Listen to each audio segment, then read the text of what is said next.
dadkay u dagaalamayeen meeshay u joogaan dhibka soo gaaray inay u sheegaan marka yani waxaan rabay inaan fariin halka ka dhigto waxay soo bandhigeen soo ahayn muuqaalay soo bandhigeen dagaalkiisa oo iyagoo dee guul fiican gaaraya laakiin haddana xataa jabkaaga dhibka soo gaara micnaheeda ma aha in for example dad oo magacyar ahaan jiray oo qoysas ahaan jiray ayaa dhintay haddaadan sheegin micnaheeda waxaa inkartay inay noolaayeenba macnaa inay dhasheenba xataa waa inkaraysaa dhimashadooda haddaa sheegayso qofku markuu dhashay يعني نرول رميسترن وصون نورا مالك وانتوا هاي جبتر كاس أبو كرتو إن جبتر سوي حربية هذا الشيء معناه إذا قف كاس متر مركب إيران يعني دجال كإنه باني هاي إيران بيكون سوق جارا لخارج واحد دجال كسوق كلني سماه دجال أكشلي بيبقى كسوق كلني هذا ضد كأوشة بتقول بيكون سوق جارا وحالا يا بينا تقيرون وشعب إيران يعني إذا كان يعني سوق جارا مركب إذا صار حربية إيران سؤال هذا markaan ku soo noqdo maxaa looga soo bilaabaa marba meel bilaaba sidii wasiirka maanta ku soo celinayay aniga waxay la tahay waa kalsooni darro iyo ismuujin wax ku dhisan yani dowladnimaduna shaksi ma aha dalalkan aan burburino annagoo kaleeta ah yani 500 oo sano ka hor دار سنيت أيام لقيا بعد هذا كشرة أيام ولي وبرلمان كود فنيو سيدا برلمان كإنجليز كوكلته شاب بقوله سنة كسوريكت أنا لح بقوله سنة برلمان كي لبسي شاب بقوله سنة كور أيام فنيا يلو كشرة أيام قلنا أصل لما دي برلمان كود هلا تدبير شاب بقوله سنة كور كو هذا ما أنت الجوجا أيام على جميع كراست يجي ميكروفون كي يبيسوكر يعني كبد دلائل لكن marka dowladnimadu waa dhaxalkaas la kala dhaxlo oo la kordhiyo nidaamka iyo ciidamadana inaad sii qurxiso mooyee inaad adigu tiraahdo anigaa dhalay aniga iga bilowdeen wax dowladnimada kusoo kordhaya maaha waa dowladnimadii ayaa yani curyaaminaysaa iyo dhibaato u geysanaysaa marka kalsooni xumay ka bilaabataa waa maasmay cabdiraxmaan waxaa jira inkastoo ay socdaan dadaal la sheegayo habeenaya ciidamada madaxdiina xogaarka xidna ay sheegeen yani ku joogay haddana waxaa jira isbedelo degdeg oo lagu sameeyo talisada ciidamada arrintaas saameyn ku yeelan kartaa dib u habeynta ciidanka guud talisadan degdega loo bedelaayo waxaa kaloo jirta cabasho xoog loo kasoo baxa ciidamada qaarsiinta kuwii dhaawacmay carruurtii agoonka ahay laga tegay askar dowladdu weli u dagaalamaya ama jooga qorigii wataana ku jirantay koobka hadda la sameey ugu dambeeyey waxyaabahaas oo dhan markaas kusoo koobay ciidamada iyo isbedelada ku yimaada taliyaasha waa arrin aad iyo aad sida saaxiibada sheegeen damage ku ah wax kasta oo hore usii socday matalan anigu meelo badan goboladana waa arkay banaadirna waa arkay meelo badanna waa arkay si kasta waa la yeelay ciidamadii reform baa lagu sameeyay waxaana keenay taliyaasha laftigooda ciidamada folimaagada ugu qoran oo laga yaabo ninka dhintay iyo ninkii dhaawacmay iyo ninkii xusaystay intaba meesha inay ku jiraan iyo kii howlgaba oo aan la bedelayn taas nin walba oo yimaada waxay ku qarbijo bay ku keenaysaa oo wuxuu leeyahay waxa sirada looga soo bilaabaya meesha ciidamada dhismadooda markii la yidhaahdo hal qof baa 4 ciidan oo dastuuriga ciidamadeena ku jira mushaharka ka qaata caqabado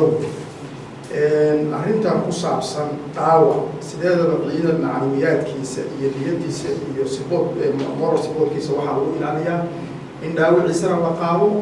hadduu dhintana dadku ka tegay la darya taasuna ma dhacdo laga yaabo iska daa qoryaha hadda laga sheekeeyay la qaatay dhaawac iyo dhimasho in looga soo qaado meesha taasuna waxay ku keenaysaa ciidanku inuusan carbis fiican ahayn tababar askarigu markuu ka baqayo dishibliin iyo garaado in laga qaaday oo ama waardiye qaban karaa ama dal u dhiman karaa markuu mabaadi ku dagaalamayo oo dalkii u dagaalamay difaaciyo dalkiisa wadaninimo u dagaalamay ana nimankan annaga haddayna ka soo horjeedo waxaa layna ku diray waa ideolojiyad waa fikir iyagu qabaan oo khaldan fikirka hadda ilmataga tusaale ahaan ahlu sunna maxay shabaab iskaga celiyeen weli ma isweydiisa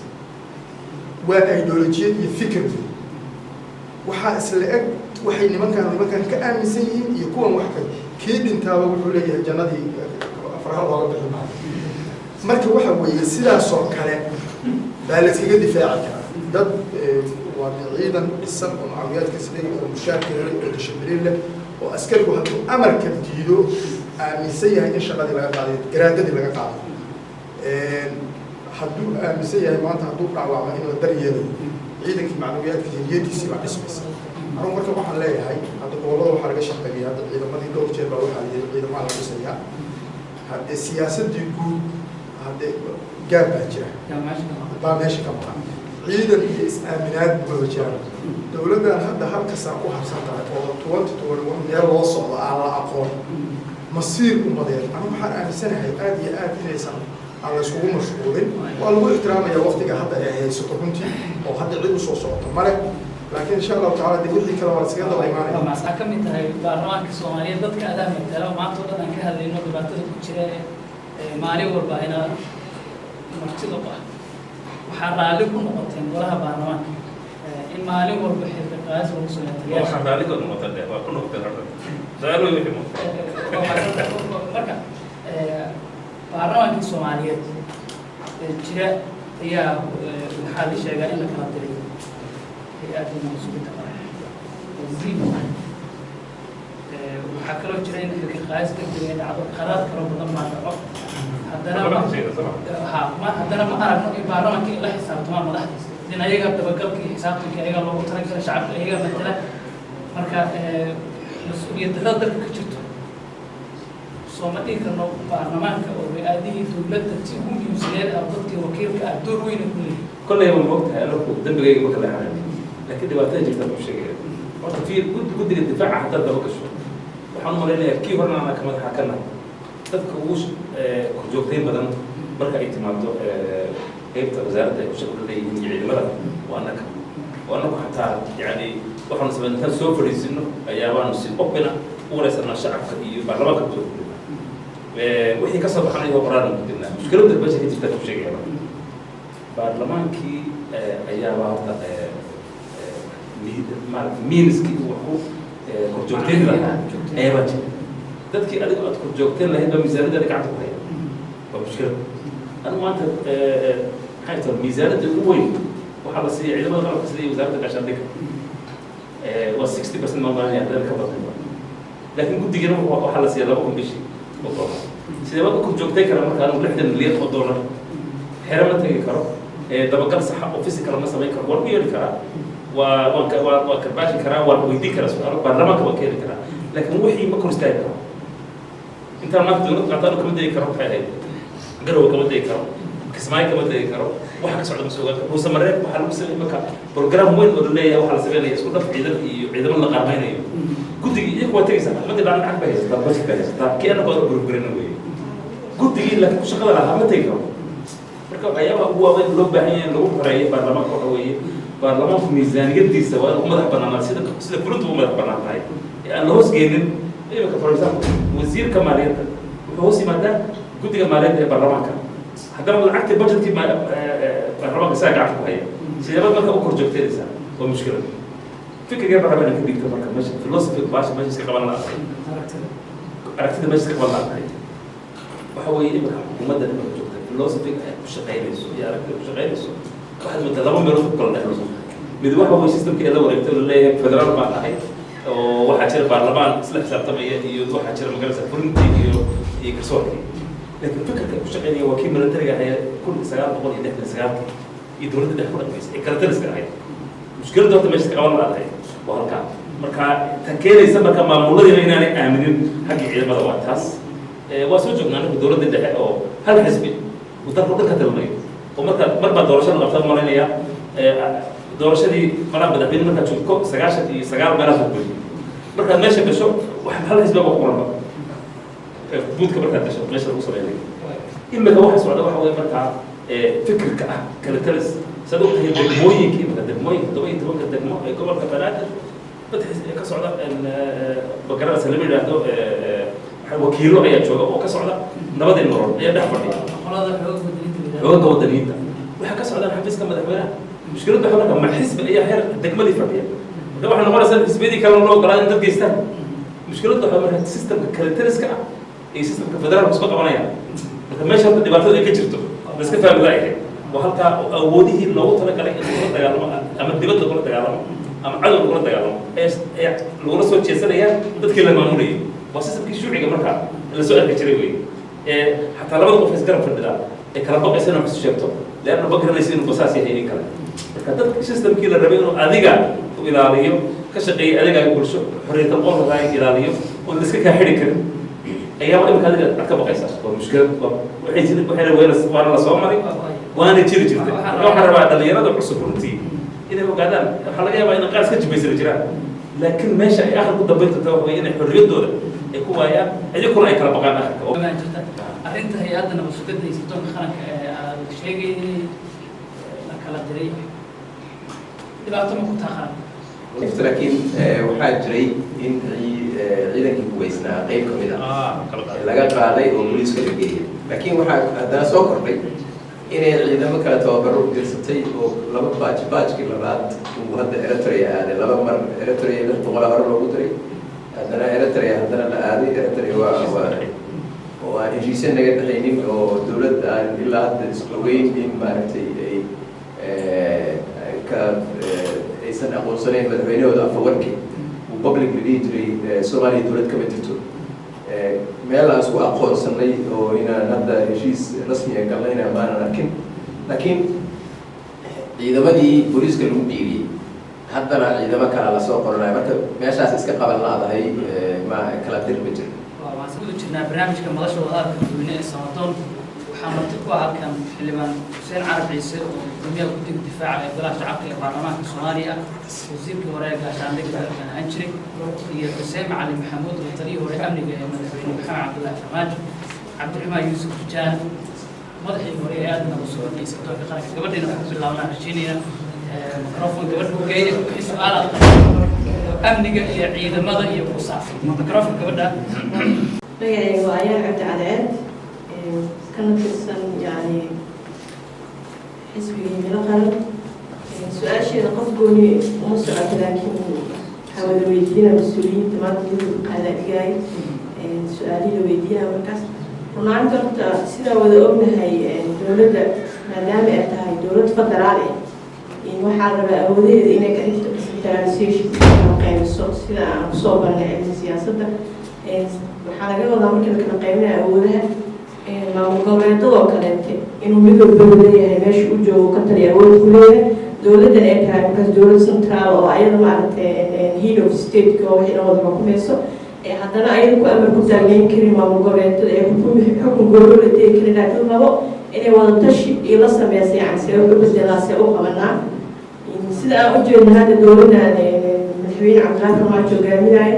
waxaan ku aragnaa inay tahay dowlad yani sida dowladda hore militariga u dhaqmayso oo rabto yani xukunka iyada keliya inay gacanta ku hayso maamul goboleedyada isna rabto inay bedesho haddana rabto si yani xoog inay ku bedesho force haddaa usoo gudagala dhanka yani awoodaha oo dowladda dhexdeeda dowladda waxaa rabaa 3 qaybood inay u qaybsan tahay sida aan wada ognahay dowladda qaybta oo yani legislatorka shaqaalaha sharci dejinta executive-ka oo fulinta judicial oo qaybta cadaaladda iyo maxkamadaha 3 hadda waa isku midnaysaa ujeedin mid walba yani separate maaha oo gobollo madax taagno oo amarkeeda awoodeeda mara baarlamaanka lama xisaabtami karo golaha fulinta sababtoo ay wasiirada ayaa waxay leeyihiin xildhibaano 70% ayagaa baarlamaan ku jiro inta kasoo xabtaa yaraanaysa jiro la qaado oo aan markaas xukuumadda xasaartaan ku jirin wasaaradda cadaaladda ma shaqeynayso awood malahan sida hadda la dhahay shabaab cadaaladoodaasina daacadka ee dadka waxaa meesha fadhiyo yani xeerilaan qaadiyaasha kulli laamusha wada qaadanayaan awoodna male ay wax ugu qabanayaan comment waa iska cadda xog lama ah laakiin waa sida problem سؤال يعني محاضرة قابكيرو بدي كرا أوكي يعني ما جاس بس يبي أتاعي ماشي اللوجيك أو اللي بدي كرا محتاج هاي دولة سلا أو حتى أسكتين يعني دولة صوص عضو قابكيرو هنا يعني وهنا قاعدة هذا ما صنع اللي حسين عارف حسين أو من وحدة من السعودية سياسية سيئة وضغطية معها نفو حربة su-aashkooda waxaa waaye dowladdu waxay ku fashilmatay howlgalladii iyo dagaaladii iyo macnaha dib loo soo laabtay buu warkiisa hore ku jiray 2015 inay helaan malaynaa markii madaxweyne xasan sheekh dowladdiisii oo operation Indian Ocean yiraahdo ay dowladda ay qaaday operationkaas inuu istaago waxaa sabab u ahaa in mooshin gaal looga furay dowladda iyo xukuumaddii hawsha waday taas mooshinkaas waxyaalaha furinaya waxaa kamid ahaa maamul goboleedyada oo xildhibaanada saameyn ku leh oo qaarkood yani xildhibaanadooda hoos ka taagan jiray saameyn ku lahaayeen haddii ra-iisul wasaaraha fahmi waayaan in meesha laga saaro ayay operation ka geli jireen dowladdan markii meesha imaatay jawigii qiimaysay waxay ogaatay inaysan socon karin oo hawsheeda iyo howlgalla aysan wadi karin ilaa nimankan laga dhigo niman la shaqayn kara systemka dhexe ama haddii aysan la shaqayn karin meesha ay baneeyaan taas marka waxay sababtay dowladdu dagaalkii in jihadka loo bedelo waxaa la yidhi haddii oo waran uu kaaga dhaco nin uu dood kaaga dhaco kolka hore kalluunta intaada aada waa inaad fadhiisto markan dawada sameynaysaa marka meesha fadhigii dowladda si u fadhido waxay u baahatay nimankan maamul goboleedyada in laga dhigo niman dowladdu waa inay renewable power leedahay sida wadaad u sheegaya cabdiraxmaan dujaana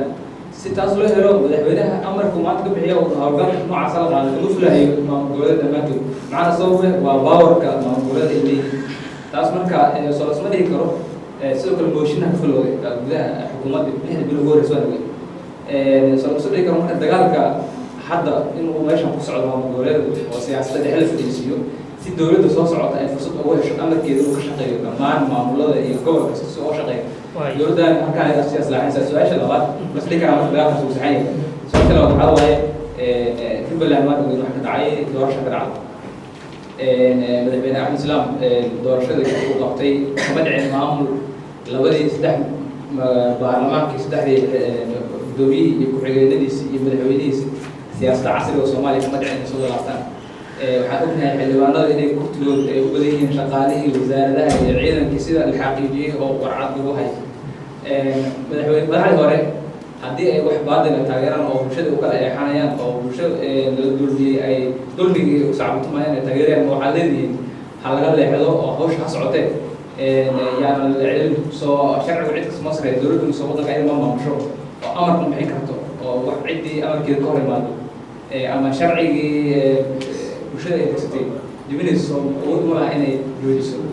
si xushmad leh idan waxaad waa mahadsantay waa laba su-aal magacaygu waa Cabdixakiin Xuseen Maxamed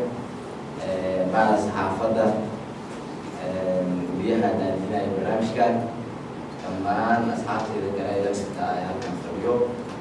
waxaan ku salaamaya salaatu islaamka asalaamu calaykum waraxmatullahi wabarakaatu salaan kadib kuma dheeraanayo waxaan rabaa laba su-aal inaan weydiiyo Xuseen Carab iyo saaxiibkiisa kaloo geeskan ka jiro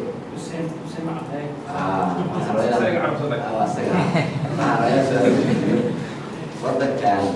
xukuumadda ka jirto horta erey waxaan ka horumarsatay carabaan loo jeedaa dhalinyaradan inaan ugu sheegaan rabaa waxaan soo xasuustay eer uu yidhi sheekh cabdixayi oo inta badan masaajidka qurbeey oo yidhi markuu wiilka reer miyiga walaalkiiskeeda uu dadka kacinaa saddex habeenimo wuxuu yidhi miyiga waa soo jeeda indhaa fara ay gelin marka dhalinyarada Soomaali haddaan nahay 80% horta soo wada jeednaa cid wax loo sheegi kartana ma laha cidna qaadi kartana ma laha nidaamka dowliga sidii wax ku socda horta waa loo marka waxaan rabaa inaan weydiiyo waxaad tiri xaaladda amni markaa ka hadlaysay waxaan aaminsanahay in dowladda amniga ay ku fashilmatay xamarna la soo wada galay maadaama arrintaas adiga aaminsan tahay haddana aad tahay mas-uul ka tirsan golaha baarlamaanka xukuumaddaana aad ku jirtid dowladdaana aad ku jirtid saxaasxanta dowladdaana qolay baarlamaanka aad ku jirtid sidee marka waan ognahay xukuumad kasta oo jirto inay wax kala samayso waxana ay saxdo waan ognahay hal eray oo xukuumadda ahaan jirta ama baarlamaankeeda ay saxday noomaada sheegay waxaad noo sheegtay in xamar ay la wareegeen oo wixii kasoo horjeeda dowladda la wareegay aad noo sheegtay سيد أركتاس قاعدين هذا برلمان كنت إلى صحته سير وامين عنك وسؤال سؤال كلام واحد أصحابك سوودينا أيوه محو ودي وليه سؤال ودي أهل سيد وأركتان ما قاعد عادي كسر هذا الجو محو يري دولة قبلات بدل يكتل العيال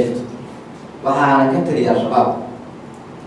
waxayna ku haystaan markii loo arko cadaalad iyo nidaam iyo maamula ku haystaan su-aasha kale oo la weydiiyey waxay markii kusii adkeeyey waxaa la yidhi se maxaa ka wadaa cadaaladda nidaamkaas maaragtay miyayna xooghayn mise shacabka ku ganacsan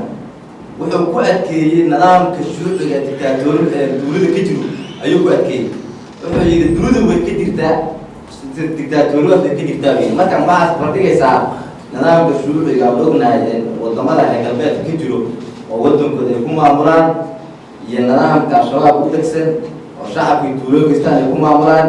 yaas bardhigaysaa إذا أود سؤال وين بحي حيد سؤال وين بحي حيد لو سليمان لو ذكر